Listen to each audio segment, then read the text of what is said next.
Fellow Ambazonians, first let me thank each and every one of you for your steadfastness and your commitment to our liberation struggle. It has been a long 4.5 years of continuous engagement for our freedom against one of the most brutal colonial systems in the continent of Africa.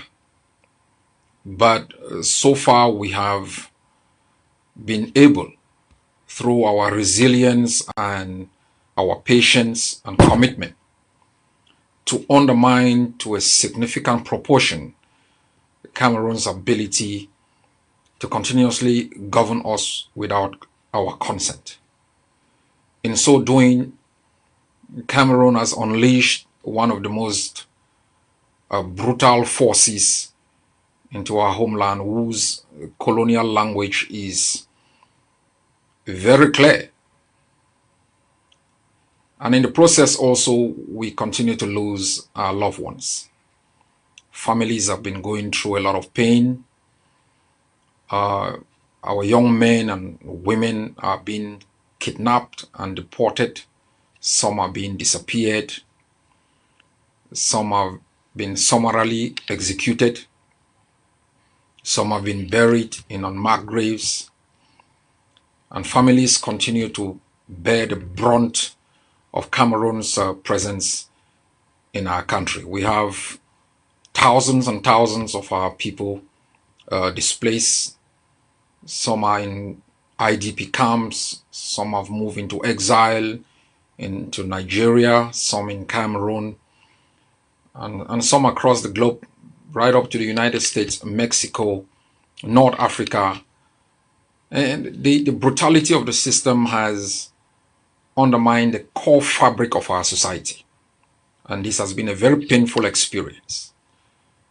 I continue to send my support, my solidarity, and best wishes to our people who are facing the brunt of Cameroon's presence in our homeland. And to assure you that every people across the globe who have ever been free have gone through such tragedy.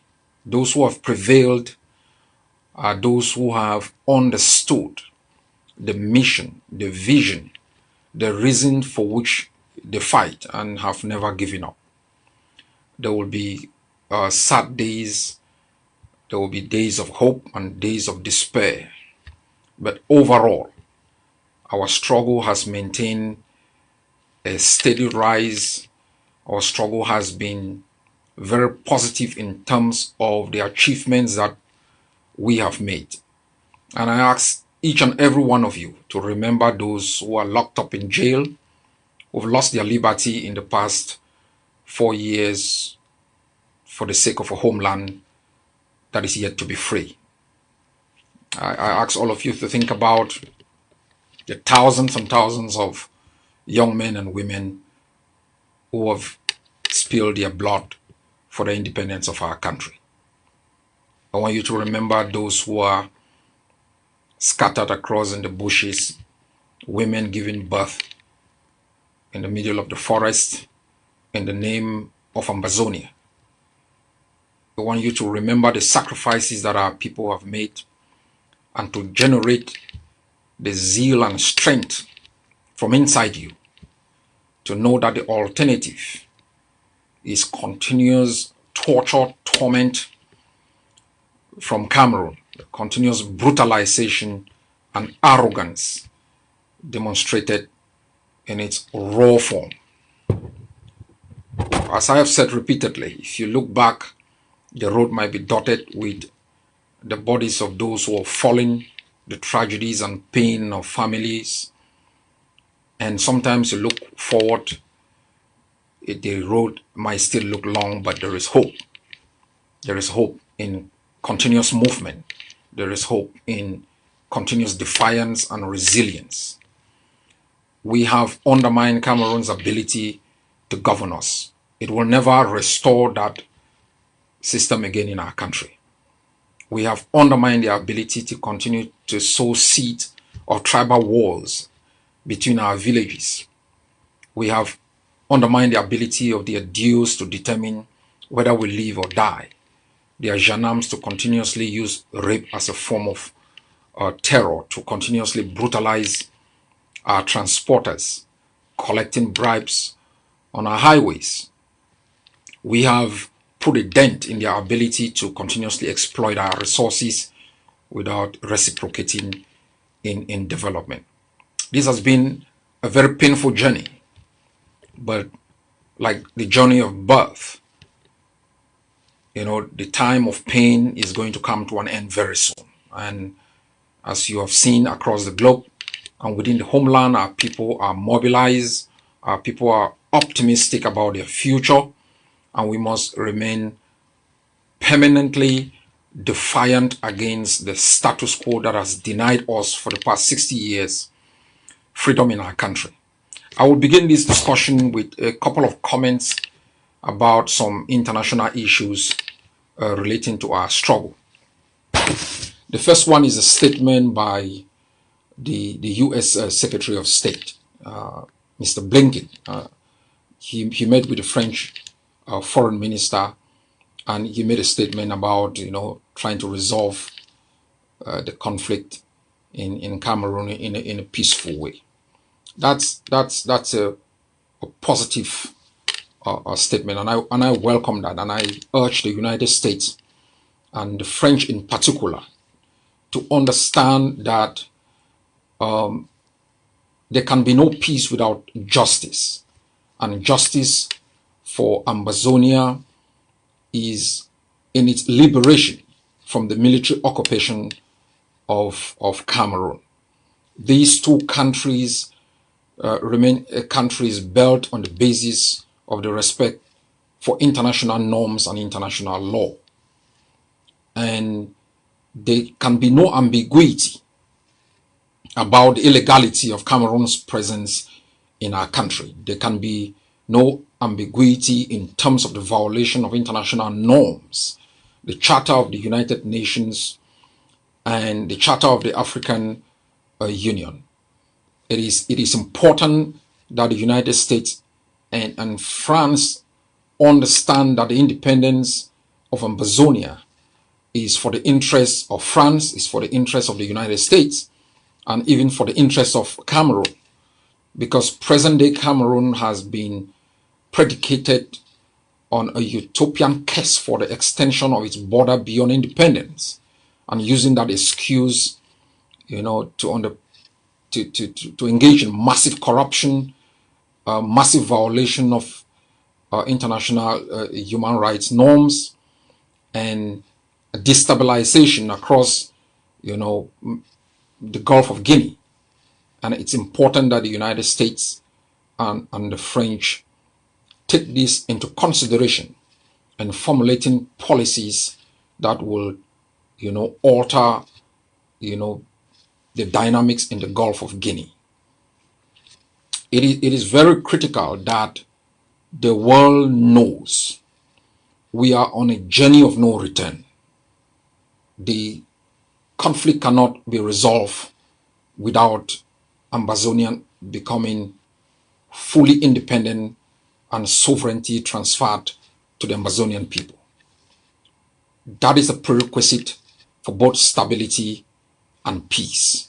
For us, that's justice, because to have lived under a colonial system brutal to this nature for 60 years, and the world that mortgaged our independence to Cameroon remaining silent is totally unacceptable. And I welcome the consultations taking place between the United States and France, and hope France remains assured that our struggle for liberation is not against France, it's for our freedom, and hopefully afterwards we establish bilateral relations with other independent countries from a position of equality and mutual benefit for both our peoples. And I really want to thank the U.S. Secretary of State and thank all Ambazonians across the globe who have been pushing this forward. I also want to welcome the defiant position of particular United Kingdom parliamentarians who are against, any trade deal between the United Kingdom and Cameroon. It's important for me to remind the UK that it's not late. It's not late to undo, the mistake they made, whether accidental or deliberate. They have a positive role in undermining, the kind of system that now exists, predicated on torture, on corruption. And any trade deal between the United Kingdom and Cameroon that concerns, Ambazonia will be null and void. And we are sounding this alarm so that the United Kingdom understand. We understand there are the New Age company is engaged in a 1,250 billion planned investment for gas exploration and exploitation in Rio de Rey. Now, this is important. From about 1972, when gas and oil was discovered in Ambazonia, we've never benefited from this. And we know the New Age is engaged in this deal for a long period of time. Ambazonians should understand that the Rio de Rey, has close to 25 billion barrels of oil. That's massive. And 2.5 billion is within the territory of Ambazonia, the area that the New Age is interested in. And the $1,250 billion investment plan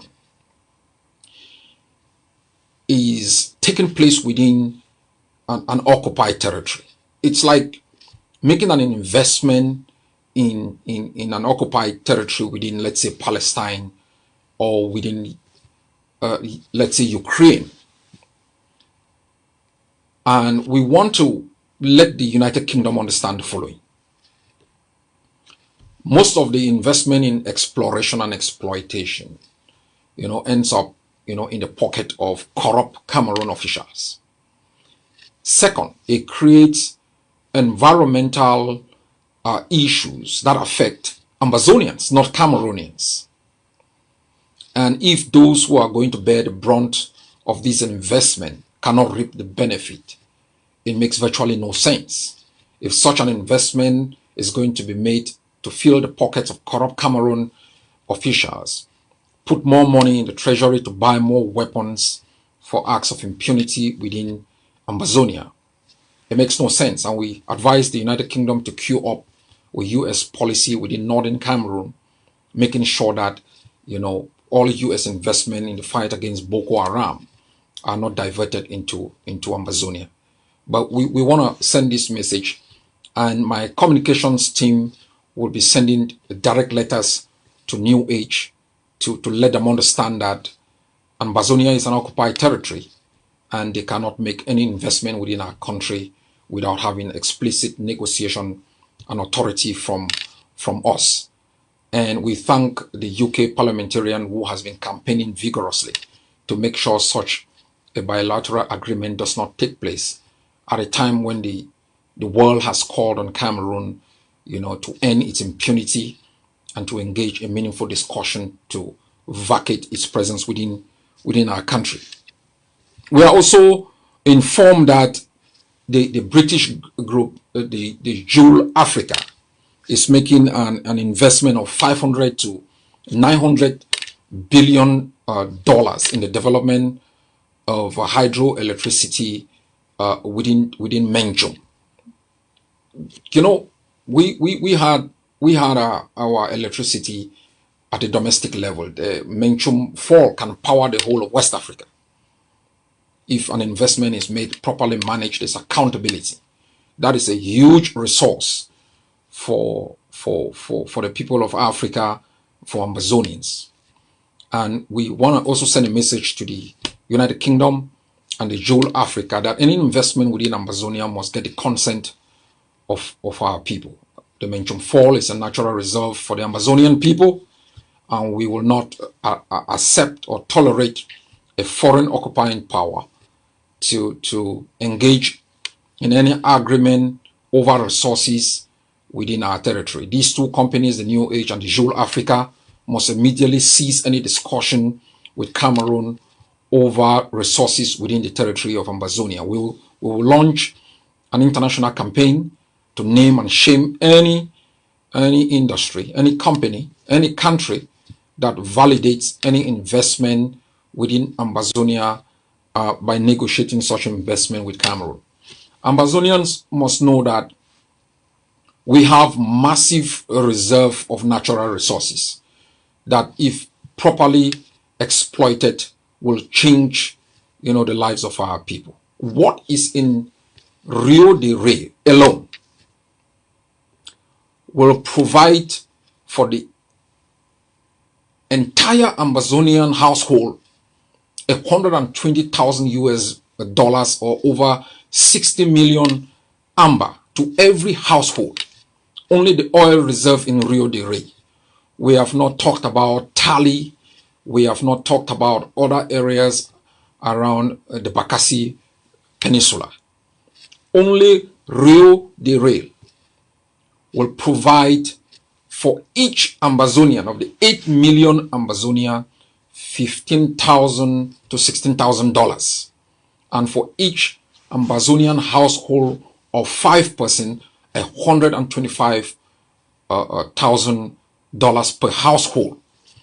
That is an amount of money that could provide for Ambazonians a free educational system, a free healthcare system, and is still able to take care of the unemployed and the sick. And these are resources that have been wasted in corruption between multinational companies and the corrupt occupying regime in Ambazonia. And so this is very critical for us going forward, that Ambazonians, political freedom without economic freedom is useless. The reason why African countries today are still dependencies to the Britain's wood institutions like the World Bank, International Monetary Fund, highly indebted to countries, is because we clamored for political freedom without looking at the importance of economic independence. We will need to have the possibilities to engineer, respect for economic, social, and cultural rights, protection of our environment, protection of our people, ensuring that our economic ideologies are a reflection of our socio-economic and political realities. And so we will work seriously and campaign vigorously to ensure that the resources of Ambazonia, whether they are natural or human resources, are harnessed and exploited in a way that benefit our people and other free people across the globe. And the other day I had an important meeting with the Coalition for Dialogue and Negotiation. I met with the steering committee. It was a very, very useful meeting. It was a meeting of the mind, and it made us to come to a better understanding of the various roles that we play. And I applaud them for the wonderful work that they have been doing to push international diplomacy, and they should continue on that footing. We will work together as a people. It's a promise I have made. I know sometimes we always highlight the differences and not what make us to push together as a people. I came out from that meeting extremely very excited about what is going on. You can be rest assured that things are going on extremely very well, being powered by dedicated and committed individuals. And I really want to thank the members of the steering committee and the entire coalition for their work for the Ambazonian people. And they should maintain that steadfastness and a high sense of commitment and objectivity in the way they conduct themselves. The support of the Ambazonian Governing Council in collaborating on different issues is really assured, and we will make sure that we can pull together our human resources to make an impact as we as we push forward our international diplomacy to isolate, punish, and expose Cameroon. Every activity counts. The bravery of our sister in Australia highlighted our struggle. That is a reflection of what happened in Tiananmen Square in 1989, where a lone warrior stood in front of armor personnel carriers to stop them and to demand freedom. Every activity that we engage in, whether individually or collectively, to push, forward the day that Cameroon exit our homeland is greatly appreciated, and it counts, and we must continue on that footing. There are a lot of things going on, and today, let me, after exploring the international, there are a lot of international things going on within the Ambazonian Governing Council and within our War of Liberation. They are positive, but as I have said repeatedly, the international system is unpredictable. It's highly unpredictable. They work on the basis of interest. Your pain and suffering is secondary to their political and economic calculations. And we must always depend on ourselves.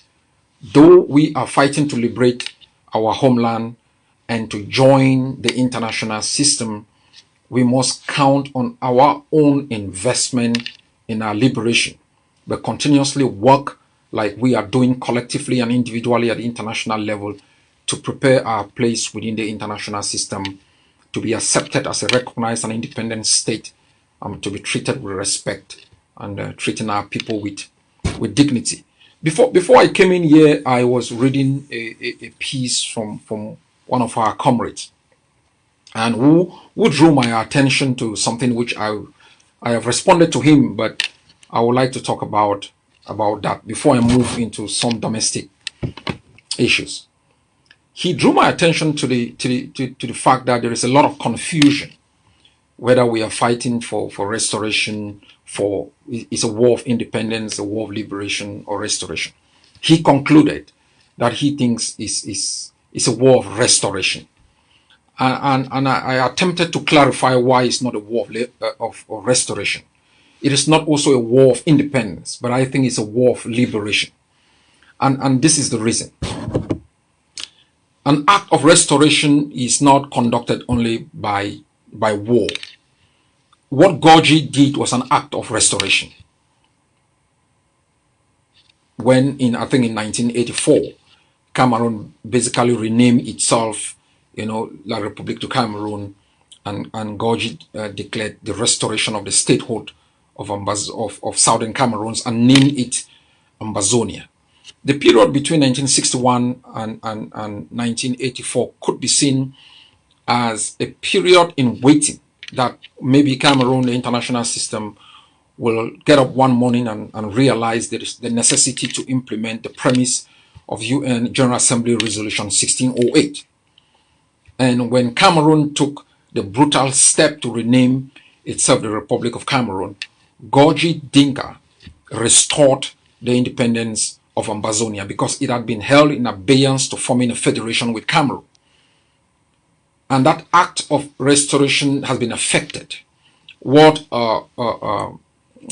late Justice Alobode Ebong did on 30th of December 1999, and what Seseko did on the 1st of October 2007 was no longer restoration, was asserting the restoration that was effected by Gorgie Dinka.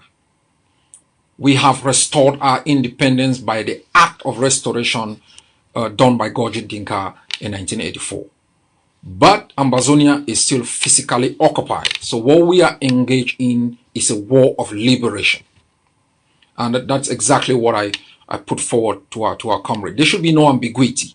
It is not about who is right. It's not about, this is how to frame your liberation struggle so that people out there can understand. Because, and I agree with him, an act of independence, a war of independence might be defined either as an act of secession or an act of separation. And we have always and rightfully argued that Ambazonia had been independent and it's now physically occupied, and what we are engaged in is a liberation war to free ourselves from the last vestiges of Cameroon's presence in our homeland. Now I want to talk about a couple of issues. When we started, the armed resistance, we wanted to remove from our territory colonial outposts, whether they're gendarmeries or DO's offices, all colonial vestiges within our country. Those vestiges had been the source of authority, the source of governance within Ambazonia. And in the act of removing these institutions, we had the choice of creating alternative ground institutions or leaving those spaces. We decided not to create, alternative governance structures for strategic reasons. The moment you create such governance structures, they become different alternative centers of power that can be exploited by the international system or La Republique. Just imagine that when we liberated a place, we set up an alternative governance structure. During time of discussions, they might bypass our defense forces to negotiate with corrupt individuals that we might have appointed at the time when we thought they were patriotic. And they will begin discussions with them as legitimate representatives of our people. It will also change our perspective of the liberation campaign from that of active liberation to that of governance. Secondly, when you create alternative political institutions to replace the ones you've removed, you begin to bear the cost of governance. With the little resources we have, we cannot split the resources between liberation and that of governance. So once we remove Cameroon institutions, we knew definitely that Cameroon will still continue to insist on its legitimacy by claiming the presence of those institutions, even if they are not physically present. They will continue to pay the workers that work within those institutions. In doing so, we achieve a strategic objective of our liberation strategy, increasing the cost of the occupation. So we decided not to create alternative governance institutions to fill the ungovernable spaces created by the demise of Cameroon. But that has created another problem. Those ungovernable spaces are sometimes now being filled by bad actors, extortionists, some deliberately implanted by La Republique, some exploited by criminals within our liberation war, to extort our people. And that's what we now know as the kidnapping for ransom or extortion. This is problematic, and I've talked about this severally. We cannot, and I repeat, we cannot fight against an occupying system that extorted, that murdered our people, that arrested our people without warrant, detained them incommunicado, subjected them to torture. We cannot act in certain circumstances like the same occupier we are fighting against. We will not, and I say this in a very firm and stern language, we will not tolerate individuals who exploit our war of liberation to kidnap our people, extort our population, harass our population. You will not exploit the war for our freedom for your own selfish personal gain. That is why we are declaring war on kidnappers and extortionists. And today I am announcing an individual, Capo Daniel, whom you know as the Tsar, who is going to oversee the effort to make sure that we can stop all those anti-liberation individuals who have infiltrated our war of liberation for their personal agenda. Our population must be assured that they will live in safety. They will not be harassed on the one hand by elements of the occupying regime and infiltrators within our war of independence, acting under loose defense formations without command and control. I'm also announcing principal commander on the ground, Commander Pastor, is going to be responsible within the state of Mezam, because there are two areas we've identified. Mezam is the most important state in our war of liberation, but it is a state also where there is a lot of harassment. Two particular areas within Mezam, within the Mankon area and within Bafut. Let these two areas understand that we will not allow these areas to be areas of shame, where where individuals reside, hide, kidnap, extort, and retreat. Capo Daniel, any Ambazonian, we are going to put up a number, a telephone number, a WhatsApp number, that you can report any act of kidnapping, any act of extortion immediately to Comrade Capo Daniel. It will be communicated to the lead commander of the operations on the ground against kidnapping and extortionists, to make sure that we can get these people out of our war of independence. We will also name and shame them. Any commander from whose area kidnappers and extortionists harass our population, we will expose you, we will name you, we will declare you incompetent. As a commander, you must have command and control within your area. And your primary responsibility, the primary responsibility of any commander, is to safeguard the interests of the people within their area of control, and to fight the occupying power and deny them access to our population. And if you fail in that responsibility, you are inept and incapable of exercising command and control within your area of jurisdiction. So I want to assure our population that we will not tolerate the harassment of our population by any individual. We also frown at commanders or soldiers who set up roadblocks. Yes, you have a right to set up roadblocks. Roadblocks are set up to make sure that we can stop infiltrators like Republic agents, their spies and their black leg, and to stop La Republic secretly moving materials into areas that we control. You cannot, it's not allowed to set up roadblocks and harass passengers who are making a mega living under the situation of occupation, and be collecting monies from them. You're doing the same that the enemy has been doing for the past 60 years, and this is unacceptable. Any unit that sets up a roadblock, we will know. And if your roadblock does not meet the minimum threshold for the safety of our people, to stop La Republic infiltrating blacklegs and spies and to moving materials into secure zones, we are going to send a rapid reaction force of the Stabilization Force to dismantle that particular roadblock. And so our soldiers must be very clear. Yesterday, we also sent a message to the coordinators of the Alliance Française within the city of Bamenda to evacuate the territory in the next 48 hours. And as we said, the order to evacuate is not some anti-French sentiment. No, we are not engaged in some pariah anti-French, activity. We are engaged in the liberation of our homeland, and we have noted that the activities of the Alliance Française are inconsistent with the objective that we fight for, and we have communicated in strong terms, giving them 48 hours to evacuate from the city of Bamenda. At the appropriate time, we would determine whether they are able to come back into our territory. In the past few months also, we have removed the Fon of Inge. His activities have been also inconsistent with our liberation objective.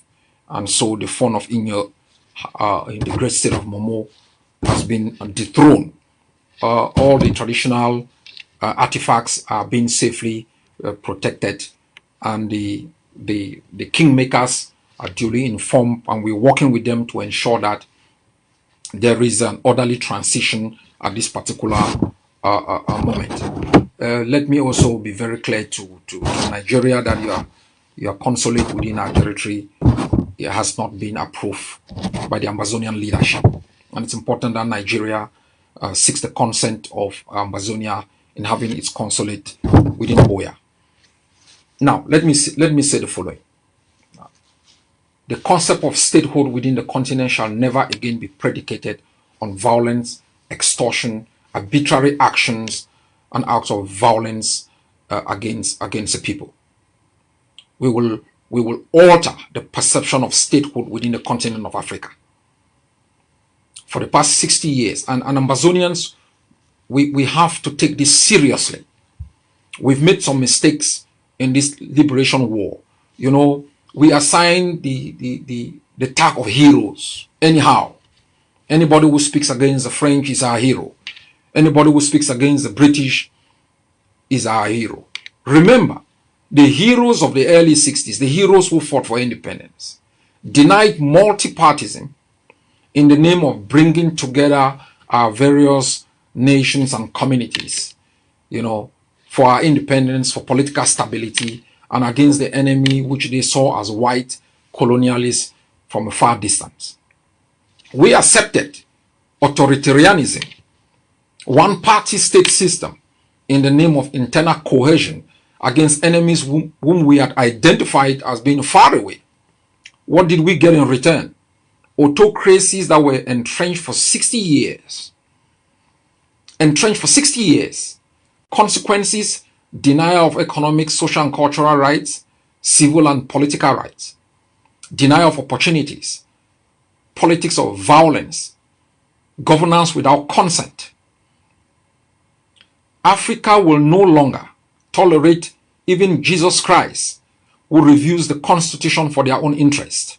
The Constitution is a social contract that people have made, giving authorities to institutions and individuals to govern them based on consent. This has been overthrown for an anarchic authoritarian system, and African leaders have sat quiet as their peers have murdered, tortured, harassed, and mortgaged the entire continent. The voices of the people, the nations, the notion of Pan-Africanism shall no longer be defined as a stitching together of states against external enemies beyond our own shores. The notion of Pan-Africanism must be redefined as the acceptance of external self-determination of nations that achieve true political and economic independence and accept to form political unions with others for economic prosperity, to secure the rights and privileges of our people, and to defend our continent against external encroachment without our consent. And that's why it's important that any state, as I've said about the British and their companies that deal with Cameroon on resources within Ambazonia without our consent, is going to be unacceptable. And so too, we send this message to Nigeria. Your consulate within our country is illegal, and if you want it to continuously stay in there must be discussed with our population. My fellow Ambazonians, the past of a few weeks has been wonderful in terms of our armed resistance against the enemy. Remember, we started with DIN guns. We also started with IEDs. The early years of our liberation, we started with IEDs. And then DIN guns, automatic rifles, and then we asked you people to contribute monies for RPGs. I know sometimes people have been asking why are they not being used that often. Sometimes finding the heads is very difficult. And we have moved back again into using IEDs. I explained this in last year, why we need to engage in IEDs. That was at the peak of the massacres. And I said we needed these explosive devices to be able to impede and slow the movement of Cameroon forces into our isolated neighborhoods where they commit acts of massacres and genocide.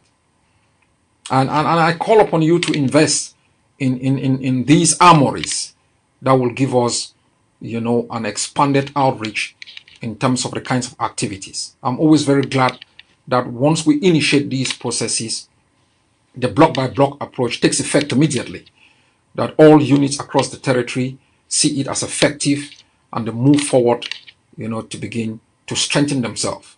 What you've been seeing in the past a few weeks or since January is a tip of the iceberg. More is coming, and as I said before, there will be no hiding place for the enemy. Armor cars will no longer be secure. Helicopters is not a place you can hide. There will be no space within Ambazonia wherein the enemy can take refuge. And so I congratulate our forces on the ground for their extensive campaign to reap La Republic to shreds and to expose them in their hiding spaces and send them back to their country in body bags. We call on families within Cameroon to get their kids out of our homeland, because you want your kid alive than dying for within the context of an illegal war. And I think we must make more investment. I said the other week, the investment we have made thus far has been for defensive purposes. It's to make sure that we hold our position, that we cannot be pushed out, even though we have lost grounds because of the activities of some Ambazonians, instituting tribalism and undermining the effort of fighters who liberated different territories. You must understand that the strategy of our liberation is a core peripheral kind of campaign. The cores are stable, but the peripheries will keep changing. Sometimes they are weak, sometimes they become strong. But we are always reviewing the strategy and making sure that we can strengthen our peripheries so that they can protect the core. It's very critical that we make the kinds of investment that will keep Ambazonia on the offensive. There are times when you watch different operations on the ground, and then there is a dip. You ask yourself, why are there no actions? It's because if we make an investment of $30,000, you expect soldiers, to fight maybe for 1 week. Because as I said, an AK-47 maybe carries with double magazine a couple of hundreds of seats. An AK-47 can fire 600 bullets in 1 minute. 1,000 bullets is $3,000. And so if you can fire 600 in 1 minute, so you exhaust $3,000 in less than 2 minutes. That's how expensive freedom is. And I appeal to each and every one of you not to relent, not to define the Ambazonian Liberation War on the moments of your lows or on the moments of some external negative campaigns being propagated by disgruntled individuals. Define the liberation war based on what we promise to achieve, making the territory ungovernable, internationalizing our struggle, making foreign ministers like the U.S. Secretary of State being able to talk about it, making parliaments debate about it. That's how you should define it. Being able to cause Cameroon to create Commission A, Commission B, Special Status A, national dialogue, international dialogue, confusing them. That's what, the so-called 2 cubes of sugar have been able to achieve in less than 4 years without any external support from any country, without training of our forces by any country. Mandela was trained in Libya. South African fighters were trained in Cuba. No one has ever trained us. We've been able to train ourselves, equip ourselves. And as we've become primary investors in our own liberation, we can be assured of economic independence, added to political independence. It makes Ambazonia the place everyone want to go to. So I ask each and every one of you to continuously commit. This is a turning point year. I will not talk much about it, but we are at work. The Stabilization Force is a projection of hope. We can carry out little actions here and little actions there. It's like a spark. Those are just sparks. What maintains the hope for our country to be free is the Stabilization Force. It's not a joke. In the coming week, the War Council will be unveiling something strategic. In the coming week, something strategic which has been factored in the Stabilization Force.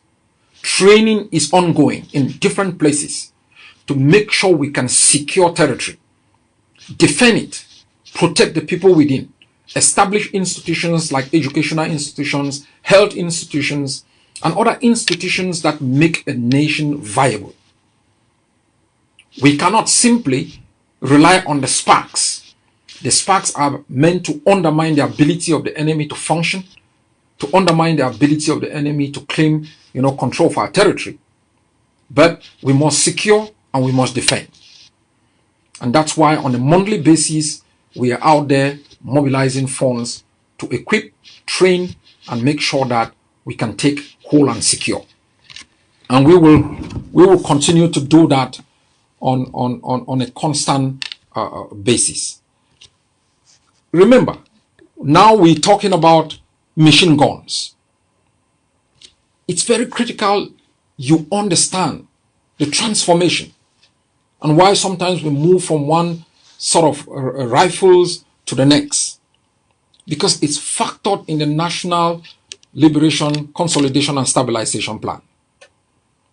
We need more heavy caliber rifles, and machine guns is critical.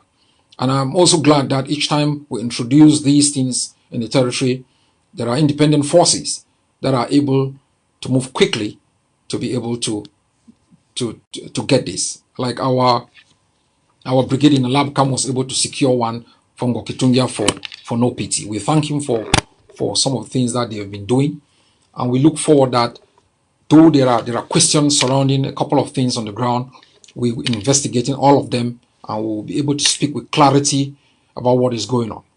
But I want to assure each and every one of you that under my leadership, there will be clarity and there will be certainty. Where we falter, whether in diplomacy or in defense, you will know, because you are the custodian of our independence. Under my leadership, there will be certainty and a notion of stability. Character defines leadership. There will be honesty in this leadership. There will be transparency. Every investment you make will be used for the requisite issues that were advanced for that investment. And so far, you have been able to measure the things that we have done, the impact they have had on the occupation. And I know in your times of confusion and in your times of sadness, there is hope that you will have a country that is truly independent politically and economically. That the nomads that are scattered across the globe, the Ambazonians who are everywhere, feeling this nostalgia to return home, will have the opportunity to come back home as entrepreneurs, opportunity creators, and to build the kind and support the kinds of systems that we will all build. I have said repeatedly, we will win as a people. I thank our comrades in Stockholm. I met them yesterday, and I'm grateful for their support that they've given to the ADF and other forces. I'm grateful that they have an open mind perspective, willing to listen. Those are the kinds of persons that bridge the gap between others. We will win as a people. There are times of rancor, and they are not defining in the way that we conduct ourselves. During the period of transition, we will be able to come together and establish the framework for transition, and that will be the basis for governance. As my comrade wrote to me yesterday, we should not be calling for negotiations. We should not be calling for dialogue. When a thief breaks into your home, you man up, you woman up, smash the door, get them out of your home, and claim ownership. We should be dedicated to the liberation of our country through armed resistance and any other method consistent with international rule, and to be focused on liberation.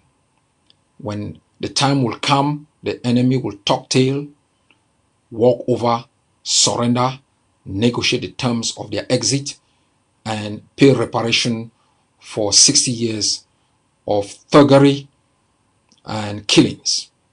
Once more, courage to our prisoners of war, courage to our forces across the entire territory, and to all of our people across the globe, without whose effort we will not be here today. To our friends, those who stood by us, stood for us, spoke for us, battled for us, we will never forget. As Mandela once said, we will not only be thinking about the actions of our enemies, but also the silence of our friends. God bless you all. Have a blessed day.